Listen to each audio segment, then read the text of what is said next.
Vamos lá, galera, falar sobre um tema que cai pouco e que é um pouquinho complicado. Eu quero explicar para vocês os conceitos fundamentais que a gente tem sobre infertilidade masculina, que é um dos temas de urologia, um dos temas bônus aí para vocês, tá?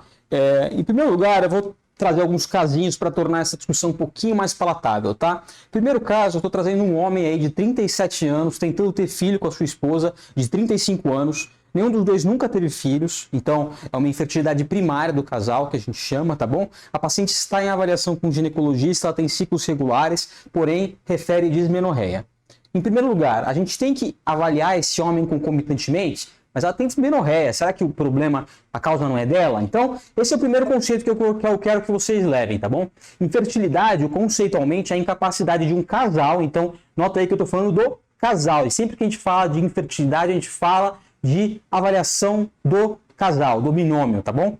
Então, é a incapacidade de um casal sexualmente ativo não conseguir uma gravidez espontânea em um ano, tá bom? A gente tem infertilidade primária e secundária do casal, tá bom? E infertilidade do casal é diferente de infertilidade do indivíduo. Por exemplo, se eu falo infertilidade primária do casal, é que aquele casal nunca conseguiu ter filhos, ou nunca teve filhos, tá bom? Se for uma infertilidade secundária do casal, significa que aquele casal já teve pelo menos um filho, entendeu? Já se eu falo infertilidade do indivíduo, infertilidade do homem ou infertilidade da mulher, é infertilidade primária que ela ou ele nunca conseguiu ter filhos. Mas quando a gente fala infertilidade do casal, a gente se refere àquele casal específico, tá bom?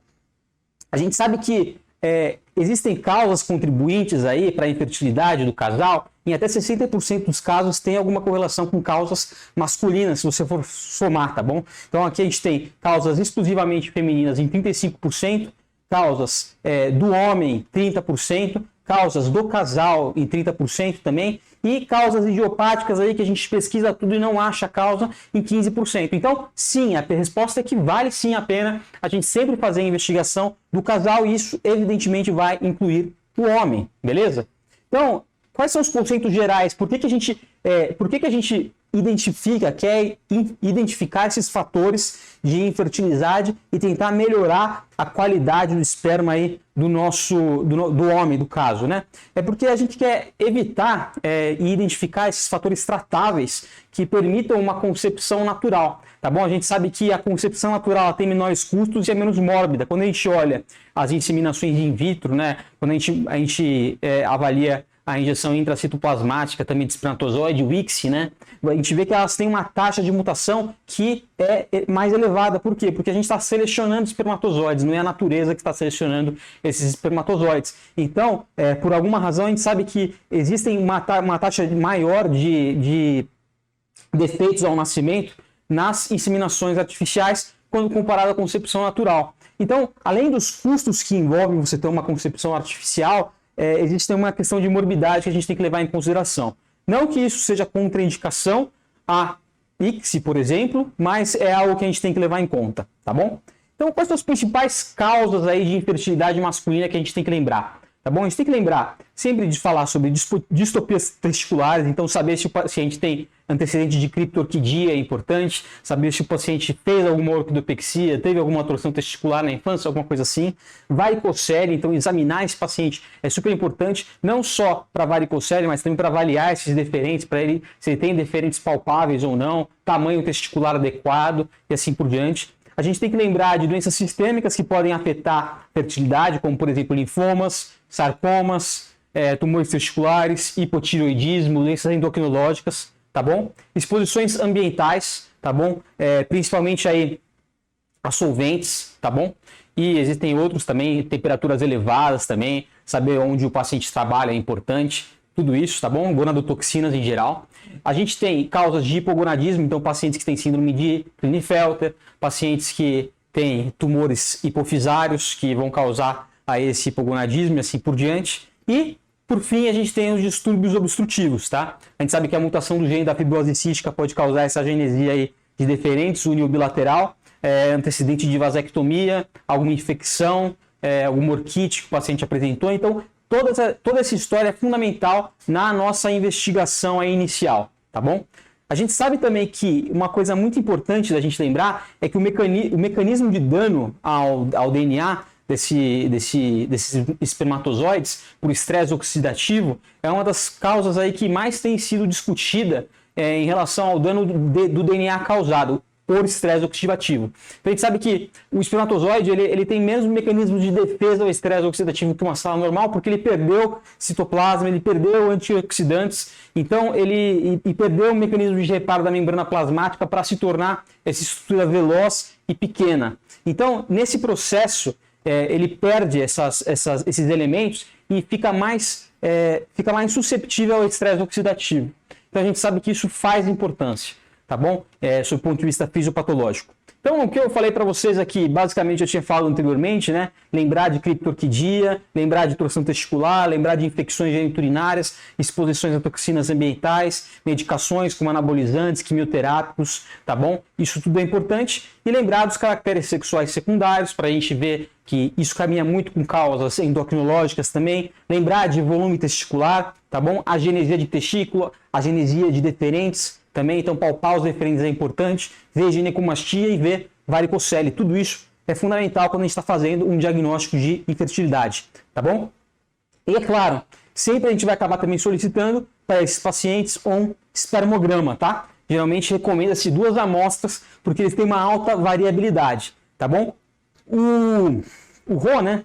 Ele classifica, já teve mais de 4 classificações, a gente utiliza atualmente a de 2010, que vai fazer uma classificação de normalidade com base numa distribuição normal, cujo percentil 5% está aí do lado determinado. Então, a gente sabe que o volume que a gente espera normal fica entre 1,4 e 1,7 ml, tá bom? O número total de espermatozoides em milhões aí fica entre 33 e 46 milhões. A concentração fica entre 12 e 16 milhões por ml. A motilidade total, que é a motilidade AB, né?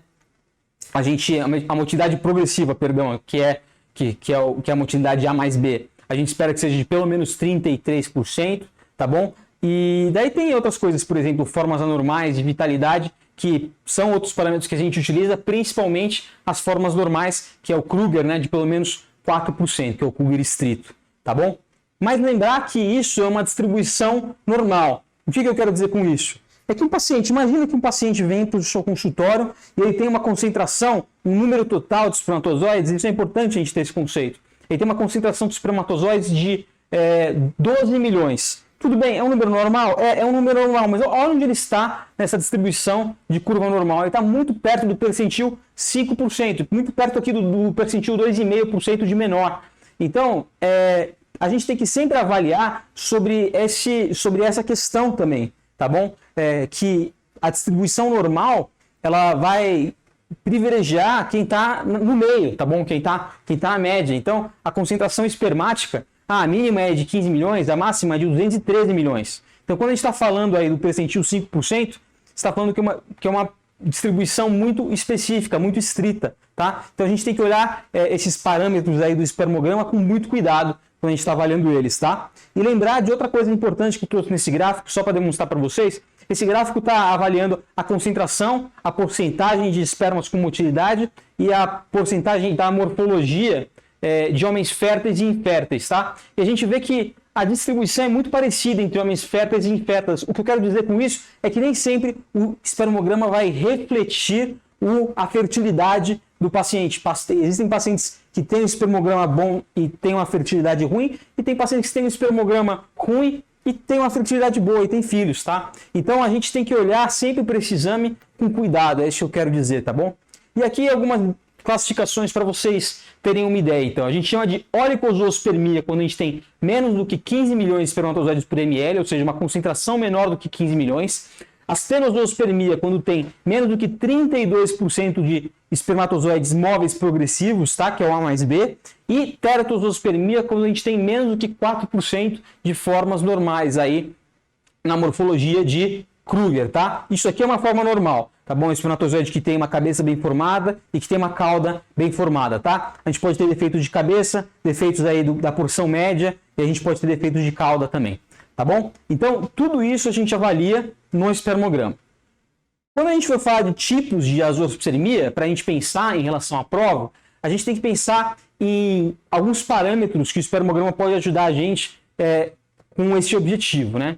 Então, pensa no seguinte, se o paciente tem alguma causa pré-testicular de azoospermia, um defeito na produção de espermatozoide, algum estímulo ruim que ele está tendo, ele utiliza anabolizante, ele tem algum problema hipofisário, hipotalâmico e assim por diante, quando essa causa é uma causa não obstrutiva, você vai ter espermatozoides. Você vai ter espermatozoides em pequena quantidade, mas você vai ter espermatozoides, você vai encontrar espermatozoides no ejaculado desse paciente, tá bom? Já quando você tem uma azoospermia obstrutiva, o que acontece na azoospermia obstrutiva? Você produz espermatozoides, mas você não consegue ejacular os espermatozoides, você não consegue ter a emissão dos espermatozoides por causas obstrutivas, seja porque você tem algum problema nos seus ductos deferentes, seja porque você teve uma orquite prévia, tem uma obstrução bilateral, então você não vai observar espermatozoides nesse ejaculado. Essa é a diferença de causas não obstrutivas de causas obstrutivas. Vamos pensar um pouquinho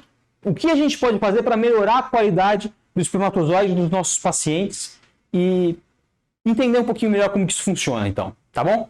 Primeiro caso, a gente tem um homem de 37 anos aqui com 3 anos de infertilidade primária, com a sua esposa de 33 anos, que foi aquele caso que a gente trouxe no início da aula. No exame físico ele tem um volume seminal, ok, 1 ml e meio, concentração ele tem 11 milhões, então é uma concentração baixa, é uma oligospermia, motilidade A mais B também um pouco ruim, 12%, e um Kruger de 4. Tá bom, beleza. E olha aqui o exame físico dele, o que a gente está vendo aqui? A gente está vendo que ele tem uma varicocele, tá bom? A gente tem a palpação aí a gente chama de bag of worms, né? Saco de minhoca, né? Quando a gente vai avaliar, a gente vê claramente, né? A gente consegue ver nesse exame físico uma varicocele grau 3, tá bom? Então tá bom. Isso aí é o caso, tá bom? Ele não refere mais nenhuma exposição à gonadotoxina, ele não tem nenhuma outra particularidade na história dele. Como que a gente vai conduzir esse caso, então? Provavelmente, ele tem uma alteração da espermatogênese em função aí da varicocele. A gente sabe que a varicocele ela aumenta a temperatura testicular e pode estar associada a um maior estresse oxidativo aí da espermatogênese e por diversos mecanismos você vai ter uma piora aí do concentrado, tá bom? Lembrar que a varicocele, então, ela tem 3 graus, tá bom? Primeiro grau é quando ele é palpável sob valsalva, pede para o paciente espirrar o braço e você vai palpar essa varicocele. Grau 2, ela é palpável no exame físico sem valsalva. E grau 3 é uma varicocele visível, tá? Beleza. A gente sabe que é pior, associada à pior qualidade do sêmen, tá bom? E tem diversas hipóteses, a gente pode fazer um ultrassom para confirmar essa varicocele nossa. Então tá bom, beleza. Quais são as opções que a gente tem aqui? A gente pode fazer ou uma varicocelectomia, tá? Nesse caso. O que vai fazer a varicocelectomia, tá bom? A gente faz uma varicocelectomia microcirúrgica para tratar esses vasos, melhorar a qualidade do esperma. Então, em mais ou menos 6 meses, a gente espera que melhore a qualidade desse esperma e que ele consiga ter uma concepção natural. Essa aqui é a vantagem. Vai facilitar a concepção. Se o cara quer ter mais de um filho, isso aqui é bem mais vantajoso do que você fazer uma ICSI, uma fertilização in vitro, tá bom? Ou você pode fazer também uma ICSI, uma fertilização in vitro imediatamente. Qual que seriam as desvantagens, então? É mais caro, requer que você faça uma estimulação ovariana na mulher, aumenta a taxa de malformação, tá bom? Porque não é uma concepção natural, que nem a gente estava discutindo. Então, geralmente a nossa preferência, se não tiver um fator limitante para a mulher, é a realização de varicocelectomia microcirúrgica nesse caso. A gente sabe que a utilização do microscópio ajuda muito nessa cirurgia, de modo que a gente sempre realiza essa cirurgia com microscópio, tá bom? Então, quando que a gente indica a varicocelectomia, então? Para tratar pacientes com varicocele clínica associada a oligospermia, tá bom? Infertilidade do casal sem outra causa aparente. Então, a gente pode tratar esse paciente para tentar melhorar a qualidade desse esperma, tá? A gente pode tratar pacientes adolescentes com varicocele associada a um falha de desenvolvimento testicular, uma diminuição do volume testicular, tá bom? Durante esse segmento clínico, sem que ele tenha um espermograma alterado, mas já pensando em preemptivamente evitar que esse testículo fique mal formado, tá bom? E uma coisa muito importante, a gente não fazer varicocele com pacientes que têm uma análise seminal normal ou pacientes que têm varicocele subclínica, tá? Então a gente trata quem tem varicocele clínica, tá bom? Não só trata o achado do ultrassom, a gente trata o que a gente vê na clínica, tá bom? Ou seja, se ela é palpável, se ela é visível, tá? Se ela for palpável, você já pode indicar. Se ela for visível, também, tá bom? e assim por diante, tá? Então, esses que são os fundamentos aí do tratamento da varicocele. Vamos para o próximo caso, então. No próximo caso, a gente tem um paciente de 27 anos, com 2 anos de infertilidade primária, com uma esposa de 25 anos, tá bom? O exame físico normal, desenvolvimento puberal normal, história sem particularidades, libido preservado, ele tem um volume seminal de 2,8 ml, ok? Concentração azoospermico, tá? Ele está completamente azoospermico. Repetido e confirmado depois da centrifugação, ou seja, ele não tem espermatozoide nesse achado, tá bom? Beleza, ou ele tem uma azoospermia grave, tá bom? Ou, o que ele pode ter também? Uma azoospermia obstrutiva. O exame físico dele é normal, não tem história de infecção testicular, tem os deferentes palpáveis, e daí você vai pedir uma avaliação aí endocrinológica, você pede FSH, você pede LH, você pede testosterona total, você pede TSH, você pede T4 livre, e você vê isso aí, tá bom? Um FSH super baixo, um LH super baixo e uma testosterona total lá em cima. Quais são as suas hipóteses diagnósticas a partir daí, então, pessoal? Então, vamos lembrar sobre algumas causas endocrinológicas agora, tá? A gente sabe que, na maioria das vezes, quando você tem causas não obstrutivas, a gente tem que sempre avaliar esse perfil endocrinológico e perguntar uma coisa que eu não perguntei nessa história para vocês, tá bom? A gente tem que perguntar uso exógeno aí de testosterona, que pode ser uma das causas. Por quê? Você tem um aumento da testosterona que vai causar um bloqueio do eixo LH e FSH e você vai ter uma redução da espermatogênese. Sempre que a gente não encontra uma causa, por exemplo, o paciente não usa testosterona, não tem nenhuma causa conhecida, ele tem uma azoospermia grave como essa, a gente tem que também avaliar o cariótipo e pesquisa de microdeleção do Y, tá bom? Que nem eu vou falar aí daqui a pouquinho para vocês, tá bom? Falando um pouquinho sobre o eixo, eu acho que é importante a gente lembrar do eixo para entender um pouquinho melhor essa situação. Então a gente tem o hipotálamo ele vai secretar GNRH para a pituitária anterior, tá bom? E daí a pituitária anterior ela vai produzir aí LH e FSH, né?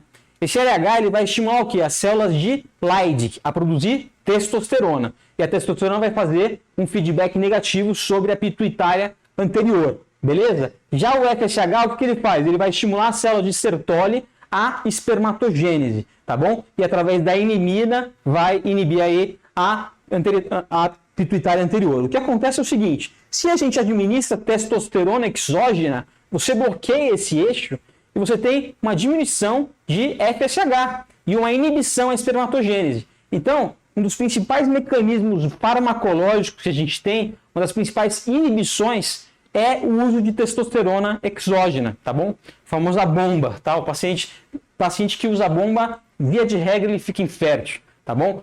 A longo prazo, ele pode melhorar e pode ter uma recuperação em até 6 meses, 1 ano da fertilidade, mas via de regra, durante o uso de anabolizantes, você mantém a infertilidade, tá bom? E aqui algumas drogas que a gente usa para estimular esse eixo, em alguns casos específicos, que é principalmente citrato de clomifeno, tá bom? Quando a gente tem uma situação em que a gente tem uma testosterona baixa, com LH e FSH estimuláveis, baixos também. A gente pode utilizar o clomifeno, que vai induzir esse eixo a funcionar melhor, tá bom? Então, o que a gente está observando aqui? É um paciente que tem um volume testicular ok, ele está azoospermico e tem uma FSH baixa, uma LH baixa e uma testosterona total lá em cima. A gente tem que pensar, primeira hipótese aí, testosterona exógena. Segunda hipótese, algum tumor adrenal produtor, algum tumor testicular. A gente tem que avaliar tudo isso, caso ele negue completamente o uso exógeno aí de testosterona. Tá bom? Então, só para você guardar aí no seu flashcard, qual que é a principal relação aí do LH e do FSH na infertilidade masculina, então? LH, ele vai estimular as células de Leydig, a produção testicular de testosterona, e o FSH ele vai estimular as células de Sertoli a espermatogênese. Beleza? Vamos para o próximo caso para a gente pensar então. Um homem de 23 anos com 2 anos de infertilidade primária com a sua esposa de 21 anos, tá bom? Ele tem testículos de 10 ml, a gente sabe que o normal é mais ou menos 20 ml, então ele tem um hipogonadismo, aí, um testículo de tamanho diminuído, tá bom? Ele tem um desenvolvimento puberal normal, não tem nenhuma outra história, libido preservada. Beleza. Ele tem um volume seminal de 2,2 ml, então um volume seminal razoável, concentração também completamente azoospermicos, mas ele tem um FH e um LSH normal com uma testosterona normal também, tá bom? De 300 ml. Sempre que a gente tem uma azoospermia desse tipo e a gente não encontra nenhuma causa, é mandatório a gente fazer avaliação de cariótipo e pesquisa de microdeleção do Y, tá bom?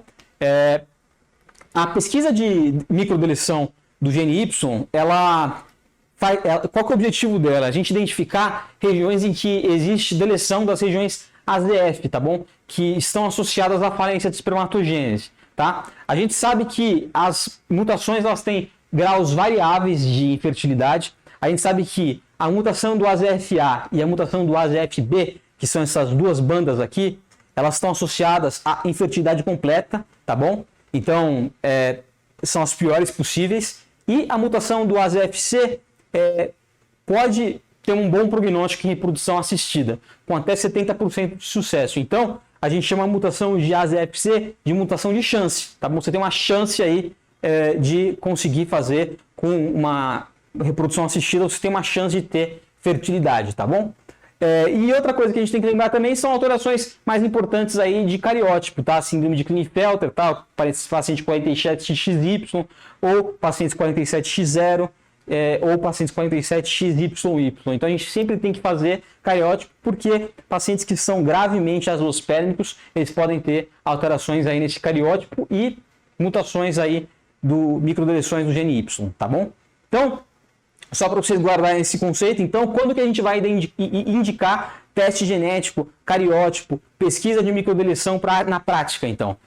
Cariótipo de rotina, quando a gente tem uma concentração menor que 10 milhões sem nenhuma causa, então uma oligospermia menor do que 10 milhões sem causa, e pesquisa de microdeleção antes de ICSI em pacientes que têm uma concentração menor do que 5 milhões sem nenhuma causa. Lembrando que a mutação AZFA e AZFB vai dar 0% de chance de reprodução assistida, tá bom? E as mutações do AZFC têm aí uma chance de reprodução, tá bom? Quais são as técnicas que a gente pode, em azoospermia não obstrutiva, quais são as principais técnicas que a gente pode ter para coletar esses espermatozoides para a gente utilizar em reprodução assistida? Então a gente tem algumas técnicas que a gente pode utilizar, tá bom?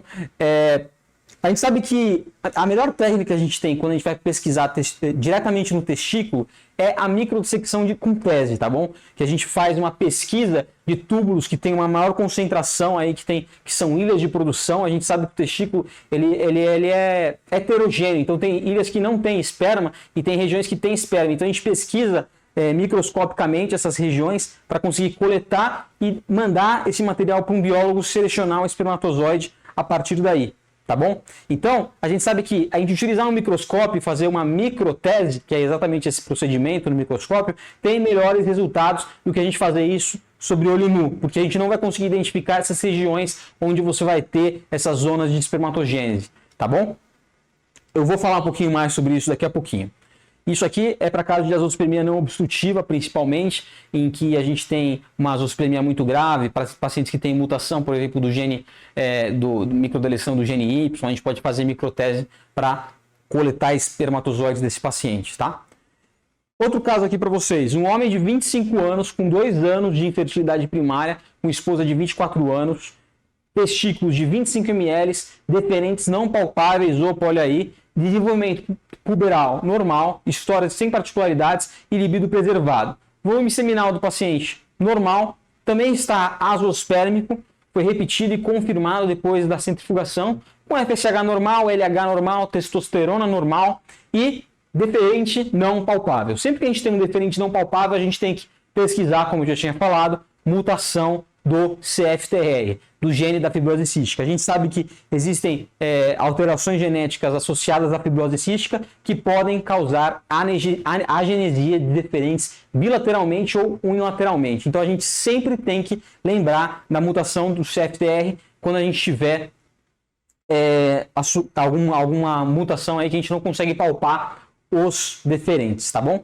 Outra coisa que a gente tem que lembrar também que está associado aí em até 80% dos casos a mutação do CFTR, e quando a gente tem a agenesia unilateral, geralmente está associado à agenesia renal, tá bom? E daí é uma causa embriológica, você tem a formação, de um dos lados vai estar alterada e você não vai ter rim desse lado, tá bom? Isso aí é conhecido como síndrome de Zinner, eu acho que dificilmente isso vai cair para vocês, tá bom? E lembrar de outras causas mais raras de azoospermia obstrutiva, causas pós-infecciosas, causas iatrogênicas, tá bom? Assim por diante. Então, lembrar que quando a gente tem causas obstrutivas, a gente pode ter ou a agenesia dos deferentes, que eu já falei, ou vasectomia. A gente pode ter obstruções epididymárias, que podem ser bilaterais, ou dos ductos ejaculatórios, tá? E, por fim, eu quero falar para vocês sobre técnicas de extração de espermatozoide. A gente pode tanto fazer uma técnica de extração diretamente no testículo, tá? Que é a tese e a microtese, tá bom? Ou a gente pode fazer técnicas onde a gente faz essa extração no epidídimo, a gente faz uma punção no epidídimo, tá? Aqui é uma punção no epidídimo, que é a pesa, tá bom? Ou a microdissecção epididymária, que é a mesa, tá bom? Tudo isso a gente pode fazer. Dica aqui para vocês, qual que é melhor, qual que é pior? Isso vai depender muito caso a caso, tá bom? A tese é uma extração testicular, ela é pior do que a microtese, que como eu estava falando para vocês, que é a extração testicular microscópica. A pesa é uma punção percutânea do epidídimo, ela tem menos morbidade do que a mesa, que você faz uma abertura, uma extração microscópica, então geralmente a gente acaba fazendo ou pesa ou microtese. Mas a gente tem que lembrar que a pesa, ela só tem utilidade, quando a gente está falando sobre alguma azoospermia obstrutiva, certo? Porque se o paciente ele tem uma azoospermia não obstrutiva, ele vai ter uma azoospermia tão importante que ele não vai ter espermatozoides para a gente coletar através do epidídimo. Já se ele tiver uma causa obstrutiva, vai estar cheio de espermatozoides lá no epidídimo. Estão entendendo um pouquinho a diferença? Então, a pesa e a mesa a gente só vai utilizar quando a gente caracterizar uma azoospermia obstrutiva. Caso contrário, microtese, tá bom? Essa que é a ideia geral, tá? Por fim, aí vamos pegar um último caso, um homem de 55 anos, já fez vasectomia faz 4 anos, casou-se com uma mulher saudável de 26 anos e deseja ter filhos novamente. Isso acontece? Acontece e muito, tá bom? Daí, no exame físico, ele tem um testículo de 25 ml, desenvolvimento puberal normal, sem particularidades, a história, libido preservado. A gente já sabe qual que é a causa de infertilidade desse paciente, né? Ele fez uma vasectomia, tá? Quando que a gente vai indicar reversão de vasectomia, então? A gente vai fazer a reversão quando ele tem uma mulher jovem, fértil. A gente sabe que o intervalo de obstrução é menor do que 15 anos, senão você diminui muito a chance. E quanto mais precocemente você reverte, melhores são os resultados. E geralmente quando quer mais de um filho. A gente também pode fazer técnicas de extração e fertilização para mulheres que são inférteis ou têm mulher de idade avançada, ou quando existe um intervalo de obstrução maior do que 15 anos, ou que até são filhos. Então essa decisão vai ser muito individualizada, a decisão sobre a reversão microcirúrgica da vasectomia, que pode ser realizada. Beleza? Mais ou menos isso que eu queria passar de conceitos fundamentais para vocês. É isso que eu tinha para falar sobre infertilidade. Qualquer coisa vocês me avisam aí, eu estou 100% à disposição. Valeu!